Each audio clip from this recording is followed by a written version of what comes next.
সেই দিন ছিল আমার বৃদ্ধি লুকের শ্যুট, যার মেকআপ আর্টিস্ট হিসেবে ছিল সম্প্রীতি দি, আর লোকেশনটাও ছিল আমার বাড়ির একদম কাছে, মানে নন্দকুমার। তাই টাইম মতো বেরিয়ে গেছিলাম, কারণ ওয়েদারের যা অবস্থা, এই রোদ এই বৃষ্টি। এই হচ্ছে আমার মেকআপ আর্টিস্ট। প্রথমেই হাই হ্যালো দিয়ে শুরু হলো, এরপরে তো শুরু হবে আমাদের কাণ্ড। মানে আমরা একটা মিনিটও চুপচাপ করে কোনো মেকআপের কাজ করিনি, এনি টাইম বক বক বক বক বক বক করেছি। কারণ সম্প্রীতি দিকে আমি খালি মেকআপ সূত্রে নয়, এর আগে থেকেও আমি চিনি। আর হ্যাঁ, যতই আমরা বক বক করি, কিন্তু কাজের দিকে আমরা মোটেও ফাঁকিবাজ নয়। কাজ কিন্তু আমরা ঠিক টাইম মতোই করছিলাম। প্রথমে শাড়ি পরে নিয়েছি, তারপরে এখানে বেস মেকআপও প্রায় হতেই এসছে।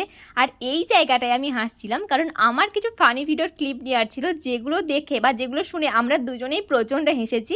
আর আই মেকআপও হয়ে গেছে, এবার হবে হেয়ার। আর তোমরা যারা আমাকে জিজ্ঞেস করেছিলে আমার কি বিয়ে হয়ে গেছে, কবে আমার বিয়ে হলো, কেন আমি হঠাৎ করে বিয়ে করলাম কাউকে না জানিয়ে বিয়ে করার কারণ কি, তারা আশা করি এতক্ষণে বুঝতেই পেরে গেছো আমার কিন্তু বিয়ে হয়নি, এটা ছিল একটা শ্যুট। আর আমি প্রথমেই বলে দিই, আমি কিন্তু কোনো প্রফেশনাল মডেল নয়, কিন্তু সম্প্রীতিদি প্রফেশনাল মেকআপ আর্টিস্ট। তোমরা যদি তোমাদের স্পেশাল দিনগুলো আরও স্পেশাল করতে চাও, তাহলে অবশ্যই সম্প্রীতিদির সাথে যোগাযোগ করতে পারো। পার্টি মেকআপ বা ব্রাইডাল মেকআপ সব কিন্তু সম্প্রীতিদি খুব ভালোভাবে করে দেবে। আমি এখানে সম্প্রীতিদির নাম্বার দিয়ে দিলাম। মেকআপের মাঝখানে চলে এসেছিলাম আর লাঞ্চে ছিল বিরিয়ানি। আর আমি তোমাদের এখানে বলছিলাম, বাঙালি হয়ে কি চামচ দিয়ে খেতে ভালো লাগে, যতক্ষণ না হাত দিয়ে খাচ্ছি ঠিক খেয়ে পসায় না।